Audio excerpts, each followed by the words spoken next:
नमस्कार दोस्तों, मैं उत्तराखंड उत्तरकाशी से। नमस्कार, आप देख रहे हैं उत्तराखंड उत्तरकाशी से। इस समय आप देख सकते हैं बॉबी पंवार जी को कि हर समय जो समाज के हित में काम करते हैं। और इस समय देख सकते हैं कि बॉबी पंवार जी जिस तरह यहाँ पे हॉस्पिटल में अपने क्षेत्र के लोगों की जो समस्या उसको उठा रहे हैं। तो देखिए, वही बॉबी पंवार है जो अभी अभी सांसद में एक बहुत बड़ी कामयाबी जिनको मिली है। तो आप देख सकते हैं, आज देखिए किस तरह आवाज उठा रहे हैं। नमस्कार, अभी मैं विकास नगर के सरकारी अस्पताल में हूँ और यहाँ पर आप देख रहे होंगे, कैमरामैन अगर दिखाएंगे तो यहाँ पर जो मरीज लेटे हुए हैं और इधर साइड भी जो मरीज लेटे हुए हैं, मैं कैमरामैन को कहूँगा ये दिखाएं।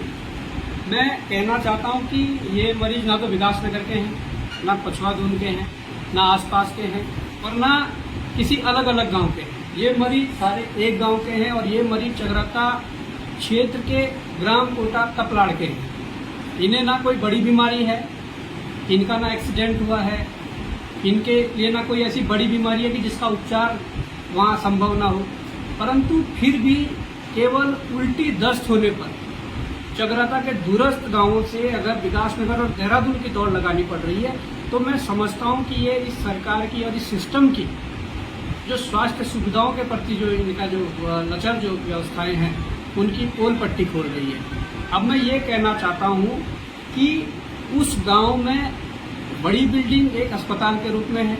और उस बड़ी बिल्डिंग के अंदर, जैसा हमने शुरू में भी कहा था कि विकास के नाम पर बिल्डिंगें हैं पर बिल्डिंगों के अंदर कोई डॉक्टर नहीं है। विकास के नाम पर बिल्डिंगें हैं पर बिल्डिंगों के अंदर कोई मशीन नहीं है, कोई दवाइयाँ नहीं है, जिस कारण दूरस्थ क्षेत्र से यहाँ इस भीषण गर्मी में आज विकास नगर इन सबको आना पड़ा। ये बड़ी समस्याएं हैं और ये केवल कोटा गाँव की समस्याएं नहीं है, जौनसार बावर के तमाम उन गांवों की समस्याएं हैं जो गांव आज भी शिक्षा और स्वास्थ्य के अभाव में पलायन कर रहे हैं। मैं ये कहना चाहता हूं कि हमारे नेताजी वगैरह बड़ी बड़ी बातें करते हैं, जब कोई ऐसी बात होती है तो आज़ादी के समय से वो अपना भाषण शुरू करते हैं और कहते हैं कि हमने जौनसार बावर के विकास के लिए क्या नहीं किया। विकास के लिए यदि शिक्षा और स्वास्थ्य सुविधाओं की तरफ ध्यान दिया जाता तो मुझे लगता है कि ये खेत में किसानी करने वाले लोग, मजदूरी करने वाले लोग, काश्तकार लोग, जिन्हें गांव में ही उल्टी दस्त के जो बीमारी है उसका इलाज मिल जाना था, आज देहरादून और विकास नगर की दौड़ लगानी पड़ी। ये कहीं ना कहीं उस सिस्टम को आईना दिखा रही है जो सिस्टम आज कह रहा है कि पूरी तरीके से इस उत्तराखंड का विकास हो रहा है। मैं कहना चाहूँगा इस उत्तराखंड सरकार से भी, अपने जनप्रतिनिधियों से भी, कि अगर प्रत्येक दिन आए दिन हाथ कटने पे, टांग कटने पे, थोड़ा बहुत फ्रैक्चर आने पे, उल्टी दस्त होने पर भी अगर हमें देहरादून और विकास नगर की दौड़ लगानी पड़ रही है तो कहीं ना कहीं ये दुर्भाग्य हम सबका है, दुर्भाग्य इस प्रदेश का है, दुर्भाग्य हमारी उन जनता का है जो आप लोगों को चुनकर भेज रही है। सबसे बड़ी बात यह है कि वैसे तो अब ये क्रांति स्वास्थ्य और शिक्षा की जो क्रांति है ये पूरे प्रदेश में लड़ी जाएगी, पर मैं ये कहना चाहता हूँ कि अगर इस मामले का संज्ञान जौनसार बावर के जितने 16 अस्पताल हैं उन अस्पतालों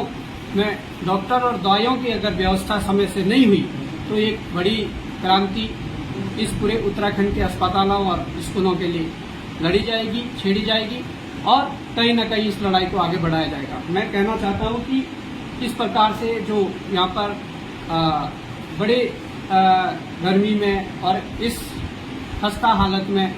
इस विकास नगर के अंदर इसमें दूर से आना पड़ रहा है, तो कहीं ना कहीं वो एक बड़ी लापरवाही